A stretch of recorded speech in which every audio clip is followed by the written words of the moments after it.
Well. Shopping for a car? Yep, Carvana made financing a car as smooth as can be. Oh, yeah? I got pre-qualified instantly and had real terms personalized just for me. Doesn't get much smoother than that. Well, I got to browse thousands of car options on Carvana, all within my budget. Doesn't get much smoother than that. It does. I actually wanted a car that seemed out of my range, but I was able to add a cosigner and found my dream car. It doesn't get much... Oh, it gets smoother. It's getting delivered tomorrow. Visit Carvana.com or download the app to get pre-qualified today. From Hollywood, it's time now for Edmund O'Brien as... Johnny Dollar. Jack Barton, Johnny. Take this down. Policy number 245-7809. Got that? Yeah, got it. Los Angeles, California. Amount, $1,150,000 straight life. Beneficiary, Mrs. Mabel Trandom. Insurer, her husband, Mr. Howell Trandom. Right, it's all down. Now, what's the problem? Officially, there's none. As you know, the company can't take any preventive action. But we certainly aren't very happy to learn that there has been an attempt on Mr. Trandom's life.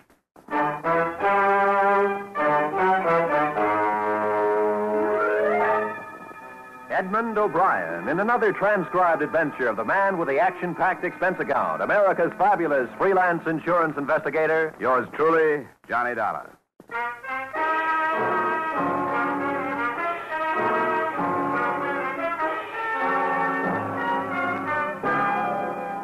Expense account submitted by Special Investigator Johnny Dollar to Home Office, Clayson Mutual Assurance Company, Hartford, Connecticut. Attention, Jack Barton.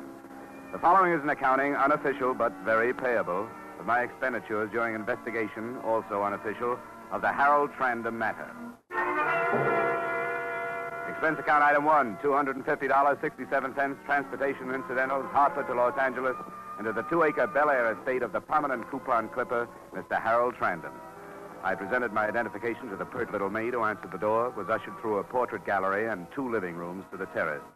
Mr. Trandom was bent over his morning paper, sipping grapefruit juice. He looked up at me with the same scowl I'd seen on the front pages of newspapers. Very early. Why did the servants let you in here? May I sit down? Certainly not. I don't even know you. Yes, here's my card. Insurance investigation. I suppose you think I can't pay my next premium. Mr. Trandom, we have no doubt as to your credit rating. This is a much more important matter to you. Financial? In a way, Now, what is this important matter? your life. I understand there's been an attempt on it. That's my own affair. Strictly my own affair. I made adequate provision. If your company is worried about my life, I'm very touched. But I assure Don't you... misunderstand, Mr. Trandom. I'm only interested in your welfare unofficially. The company takes no preventive action of any sort. However, as a friend of Jack Barton, who's head of the Hartford office of Clayson Mutual, I'm here to try to see that no further attempts occur. Unofficially or officially, I'm well taken care of. Thank you. Oh, that's that then. Sorry. Must have been a long trip from Hartford. Yes, it was. I should offer you a drink, I suppose. Well, it's a little early for anything hotter than orange juice for me. My doctor makes me drink this plum. Grapefruit juice. Dore. Dollar.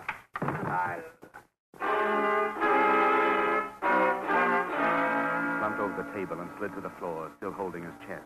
An army of servants rushed out and tried to look like they knew something. I was obviously the major suspect, and they vied with each other in their attempts to blame me.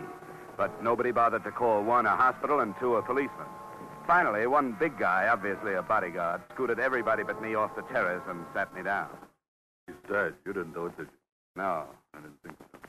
But if I go back to the boss and tell him Trandom was knocked off right in front of my eyes, I'll get the axe, you know what I mean? Yeah, I know what you mean. No, I'm prepared to exchange information with you. Well, that's mighty generous. I'll see you later. No, please, wait, don't go. Lord, didn't you see nothing at all? Nothing I can go back and say, Mr. Halmer, I had my eyes open? Well, if it means your job. Yeah, it does. Believe me, it does. I saw a wisp of blue smoke over there, that clump of bushes across the lawn. And a man, he run away. No man, just smoke. The shadow of a man. Just smoke. The gleam of the gun. A thin whiff of blue smoke. This is all? Look, you can make up the rest as you go along. Now, if you'll excuse me, I got a phone call to make. I think the police ought to know about this.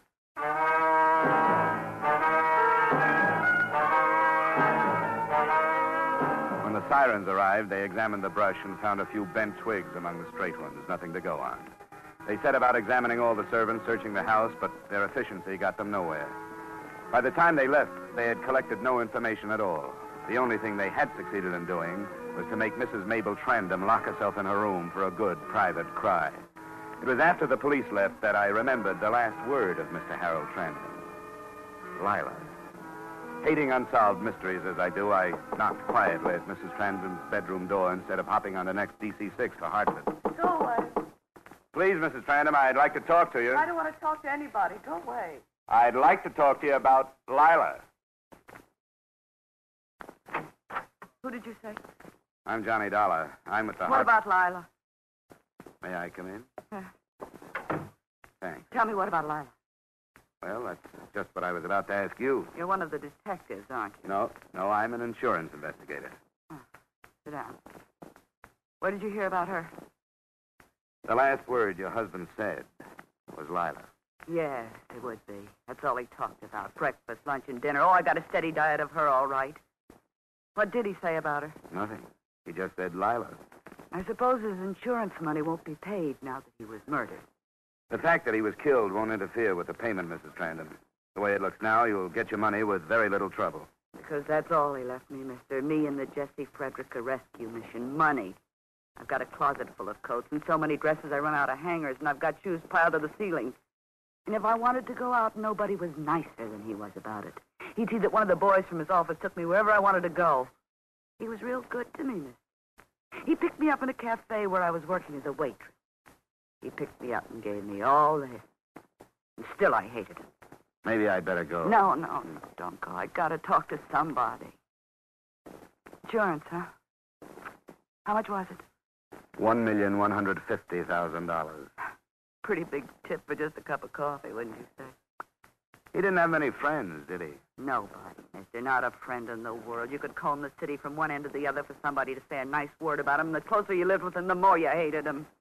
It'll be pretty tough, I guess, to find out who did it. It wasn't one person. It was the whole city, the whole world. Everybody got together and said we got to clean the rot out of the territory, and they hired somebody and did it. Take it easy, Mrs. Trandom. Don't call me Mrs. Trandom. Mabel, what? Mabel Harriet McGrandy. You know what I'm going to do?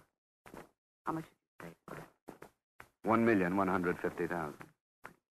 Into a little apartment, have a couple of cats. I always wanted a couple of cats, but he couldn't stand them. I couldn't have any. Siamese I'm going to get. Where can I find Lila? I didn't tell the police about her. Why should I tell you? No reason. I'd just like to know.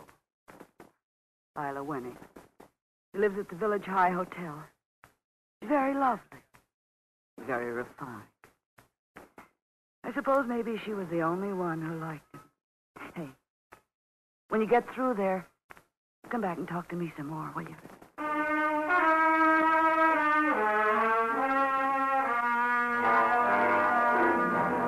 Expense account item 2, taxi fare to the Village High Hotel in North Hollywood. 4 tanned kids dashed in and out of a sprinkler's pad. I walked to the last apartment to the right and knocked. I knocked again. I knocked a third time and tried the door. It was locked. I looked in the window. Through the lace curtains, I could see the body of a girl.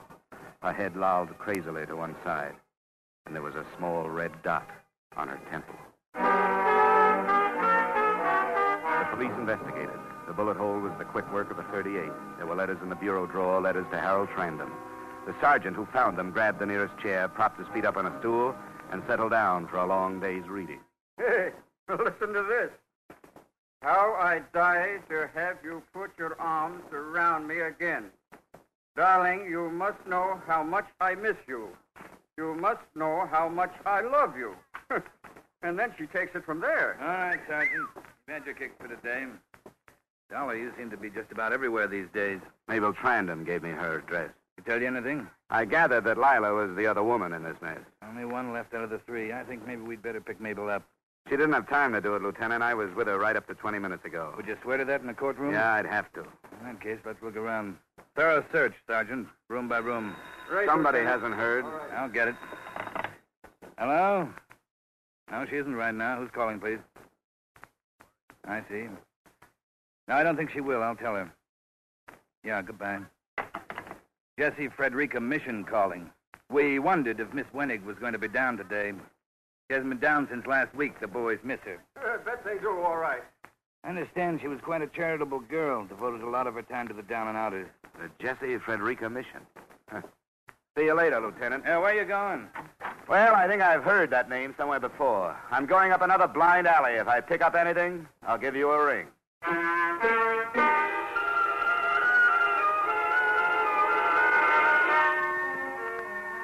Expense account item 3, $4.90. Transportation Bel Air to the Jesse Frederica Rescue Mission on Main Street. Now that the mystery was doubled, I thought it wise to follow up every enterprise the two late lovers had in common. The driver let me out in front of a store with the Jesse Frederica Mission, everyone welcome, painted on the window in gold. I walked into the place past little groups of sullen men sipping their coffee from tin cups. There was a room labeled, "Wait in Here." An abrupt young man, nattily dressed, motioned me into an inner office and closed the door behind me. I was all alone, except for the smiling old lady at the desk. Your name, please? Johnny Dollar, I'm here on business. Certainly. How long since you've had a bath? Well, this morning You do look pretty clean. I think our young men have a tendency to stay clean much more than, say, 30 years ago. Don't you? Oh, definitely. But I'm not here for a bath. Oh, sorry, but it's required. Any dependents? Not as yet. Good.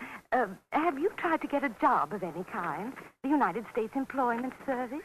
A private agency? I've got a job. Oh. Well, then, I'm sorry. I'm an insurance investigator. Oh, you're a graduate. Well, we've had so many come back and thank us. How long since you've been here? A long time. Are you Mrs. Frederica? Miss Frederica. Oh, yes. Well, Miss Frederica. Do you know Miss Lila Wenig? Why, certainly. She's on our board of directors. A wonderful girl. Uh-huh. Did Mr. Harold Trandom also serve on your board of directors? Why, yes, he does. They're very good friends. Yes, I know. I've got bad news, Miss Frederica. They're dead. They were killed. Oh, that's terrible. An automobile? No. How did it happen? Murder. I'm an insurance investigator. If I could stay here for a while, I might be able to learn something of importance. What about it? Well, I don't know. We've never done anything like this before. I promise I'll take that bath. Can't you just pretend I'm one of your boys? Well, perhaps I could, Mr. Dollar. Perhaps I could, Mr. Dollar. You just use all the hot water you want to.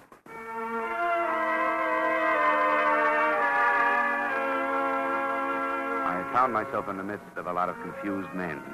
Men made even more helpless by belief in their own failure.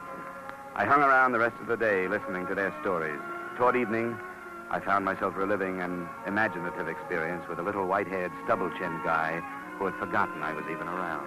U.S. Kedison started going up in the morning. I watched it. I never took my eyes off that tape. It was climbing like a bird straight to heaven. Well, I'm telling you, I couldn't breathe. I was so excited, and I turned to Thomas Lamont. He was as close to me as you are, you know. I turned and said, "Looks pretty good, huh, Tom?" And he smiled and said, "Yes, Ben, we're going to be all right." Yeah. 2 more points. 2 points more, my friend, and I wouldn't be standing out here, I'll tell you that. Didn't make it, huh? Oh, I'm not worried. I'll do it again someday. Man who's made it once can make it again. Yeah. What do you say? I know a man, he was much worse off than I. He had less than nothing. He owed the world. And he came back and made the biggest fortune on the whole exchange. Maybe you heard of him. Director of this charity. Killed recently. Harold Trandom. You knew him? Knew him? Well, we were as close as twins. Yeah. He gave me lots of tips on the market. Nice guy, huh? He was very nice. He was a very nice man. Oh, he was gruff sometimes, but kind. A really good heart. And when he took up with that woman, she was a director here, too. They killed her, too, you know. You knew that, didn't you? Yeah. Yeah. Well, when they took up together, I knew she'd kill him. She didn't kill him. Well, the other way around, then. No, it wasn't that way either. Well, you know. No. I always heard he wasn't very well liked. Oh, he had lots of enemies. You see that fellow over there? No, the one leaning against the wall. Oh, the one with the brown sweater? Yeah.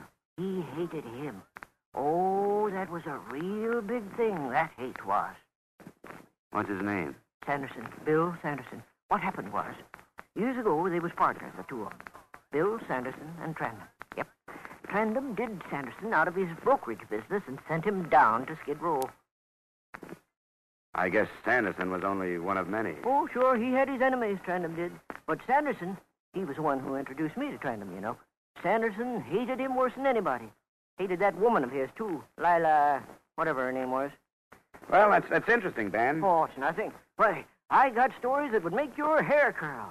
I'll tell them to you over a drink sometime. Huh?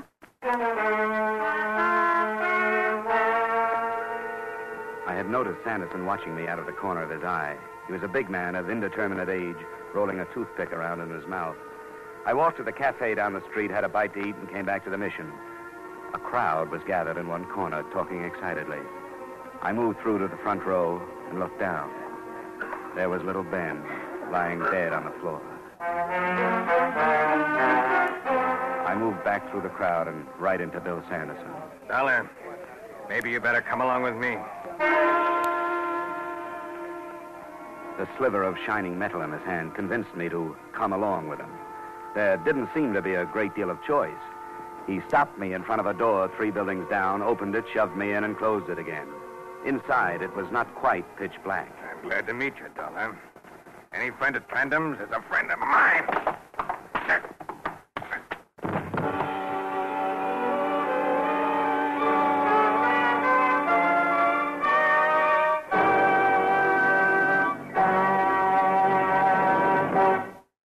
We will return to the second act of yours truly, Johnny Dollar, in just a moment.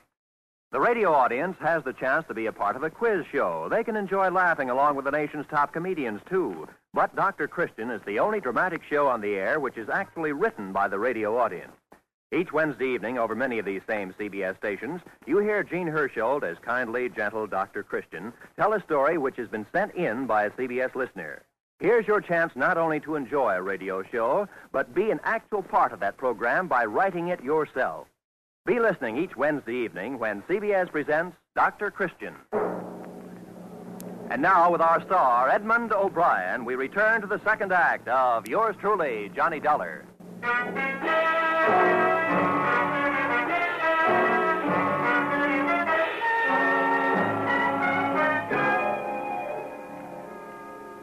I don't know how many times Sanderson tried to use his knife. Perhaps he was getting too big a kick out of wearing me down to use it at all. Then I was able to maneuver him around with his back against the light from the street. I grabbed his arm and smashed his fist against the wall. The fist with the knife, and when it dropped to the floor, I went about my work with a new zest. You picked on the wrong guy, sir. Come on, get up. Okay. Come on. Take it easy. Get up, Sanderson, get up. Stand up straight. Hey, come on now. What about it? Lay off, huh? I got a lot of questions. About how you killed Harold Trandam and Lila Wenig and Ben. They found out, didn't they? Out of my way! He pushed me aside and went out the door, melting into the population of Main Street. For me, the mystery was over and the manhunt had begun.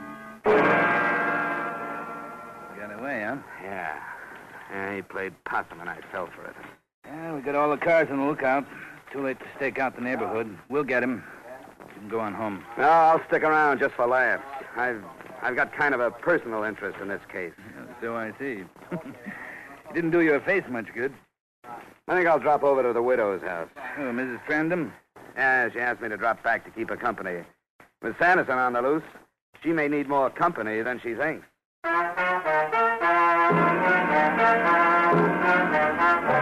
Expense account item 6, $4.50, police headquarters to the Bel Air mansion of the late Mr. Trandam.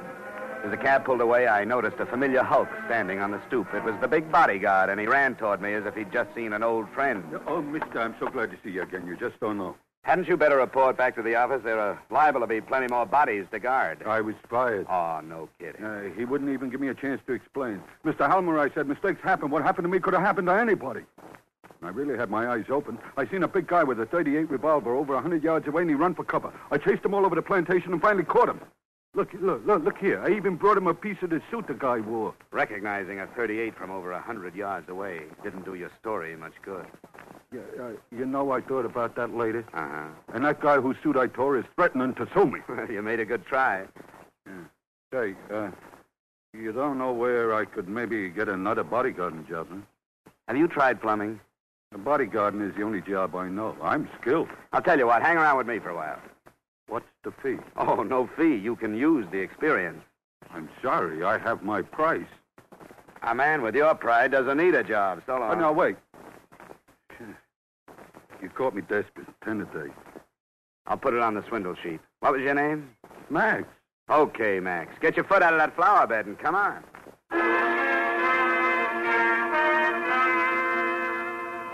My earnest protector and I went up the grand staircase led by a butler, Max keeping a good 6 paces behind me like an Arabian bride. The butler went through a door, leaving us to wait in the hall. When he came out, he whispered to me to wait. He went downstairs, I opened the door, leaving Max on the outside, and walked in. Mrs. Harold Trandom, who preferred to be called Mabel, was fingering the ears of a white cat on her lap. Isn't he beautiful? He's lovely. I want to ask you about a guy I ran into a few hours ago. Do you happen to know Bill Sanderson? Bill Sanderson? No, I don't. Blonde or dark? You know, you aren't the lonely little girl I remembered talking to this morning. What makes you so happy? I'm going away. Where? Somewhere. How much did you say that policy was for? A lot of money. You can mail it to me. You going alone? All alone. Pretty girl like you alone all this time? Hard to believe. Oh, it'll be different now. You'll see. I've got my next guy all picked out. In my mind, I mean. He'll marry me for my looks and my money, but mostly for my money. Then I can be boss for a change. You wouldn't mind if I took a small look around the room, would you? Keep your hands off things that don't concern you. I know all about search warrants. I'll bet you do. But keeping letters like this on your dressing table isn't playing it too smart. You keep your hands off my personal mail. Signed by Bill Sanderson. You shouldn't leave things like this around. I don't know what you're talking about. Mabel, I should have known that a girl with your looks wouldn't just sit around with her crocheting while her husband gallivants about town. You better get packed. Those tickets on the table are for the 6 o'clock plane. It's 4:30 right now. Don't worry, Mr. Dollar. I'll make the plane. You keep everything handy, Mabel. Point that the other way, would you mind? We'll make that plane. Bill has wonderful plans. There's Rio and Argentina and all those South American countries. Nobody's going to stop us now. So you paid Bill I paid Bill nothing. He killed Harold because he loved me. Should have married him in the first place, but he didn't have the money, and that was important to me then. I met him too late. I met him after Harold had torn every penny and every bit of self-respect out of him. He's killed a few more since you last saw him. It's been one after the other. I don't suppose you've heard about Lila Wenig and poor little Ben down at the mission. You're a liar. It'll be in this evening's papers. Or better yet, you call the police department. You're going off with a mad dog. He's tasted blood and he doesn't know when to quit. You've got over $1 million. Take my advice, Mabel. Find yourself another guy. Get out of my way. You're an accomplice to one murder. Don't try for 3. Get out of my way! I always bow to firearms. This is the room with the outside lock. Goodbye, Mr. Dollar. Max! Max! Hey, boss, what happened? Where were you? Oh, I was catching a few winks. Tired? I thought I'd die. That's being on the job, Max. You're fired. Why? What'd I do? A young lady and a killer are about to embark for South America, and you ask what you did. Here's your 10 spot. Try the one ad. I ran down the stairs, brushed aside the butler, and opened the front door just in time to see Mabel's car pull out of the garage and grind over the gravel to the gate. Through the rear window, I saw her suitcases piled high in the back seat. I rushed back into the house and grabbed the phone.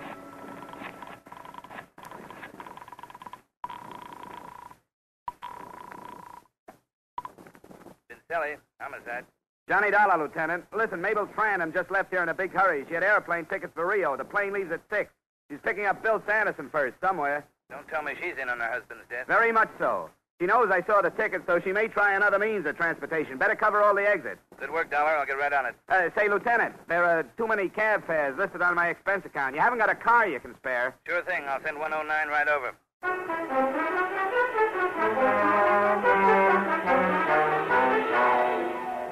He sent 109 right over. We got to International Airport in time to check the passenger list. Sure enough, there was a name, Mabel Trandom. We waited till departure time, and I felt a little like Drew Pearson must when his predictions come true.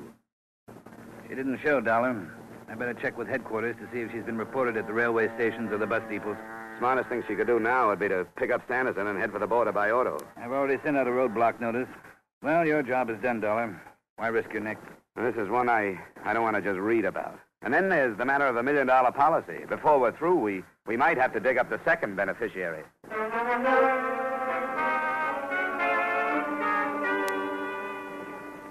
Lieutenant Pincelli checked with headquarters. They had not shown at any departure points. The roadblock had been set up on the coast route just out of Capistrano, where 101 and its alternate meet, the only highway south. Everybody was giving a 3-time killer just the sort of attention he deserved.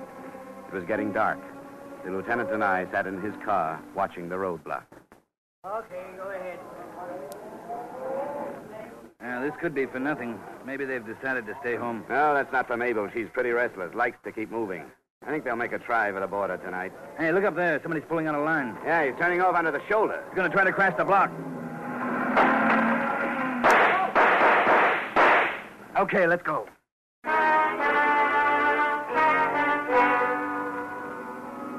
We weren't even sure it was Sanderson and Mabel. Might have been a couple of rum smugglers for all we knew. Whoever it was paid no attention to our siren, but we pulled closer, hugging the curves by using the whole road. See if you can use that rifle, Dollar. Right. There goes the tire. They're out of control.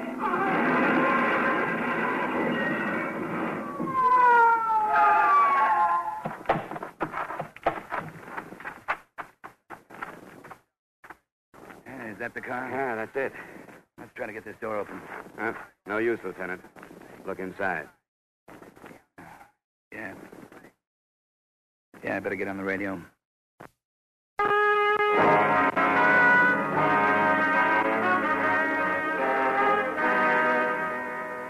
Expense account item 7, another cab fare, $4 from my hotel to the Jesse Frederica mission. It was a week later. The old lady nodded me to a chair, and I sat down. Well, Mr. Dollar, it's good to see you again. Won't you sit here? I think this seat will be more comfortable. Thank you. I've just come to say goodbye, Miss Frederica. I wish you all the luck in the world, and I've got something for you. A contribution? I think you'd better sit down first. Miss Frederica, I wish I could have the pleasure of giving checks like these to people like you more often, and don't try to count the zeros. 1,150,000.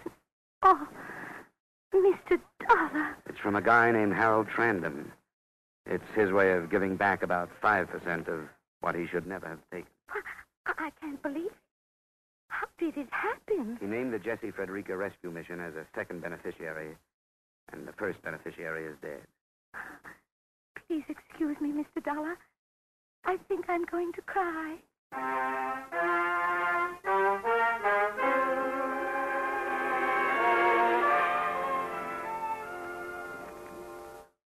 She did. As quietly as possible, I got up and left. I walked out onto Main Street, down past the little shops, the surplus stores, the shoe-shine parlors, and the all-night movies. And I couldn't help thinking, $1 million can buy a lot of turkey dinners. Expense account total, $736.82. Yours truly, Johnny Dollar.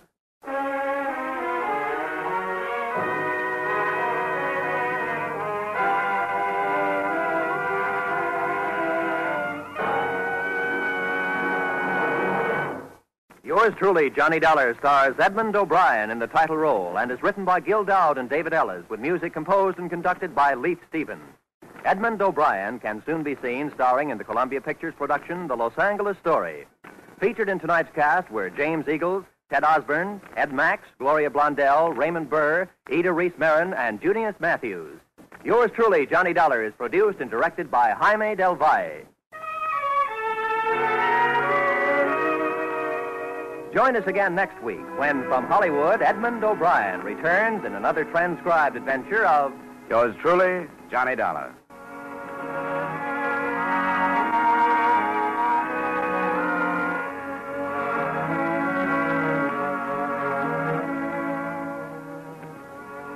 This is CBS, where Wednesday night is Bing Crosby night. The Columbia Broadcasting System.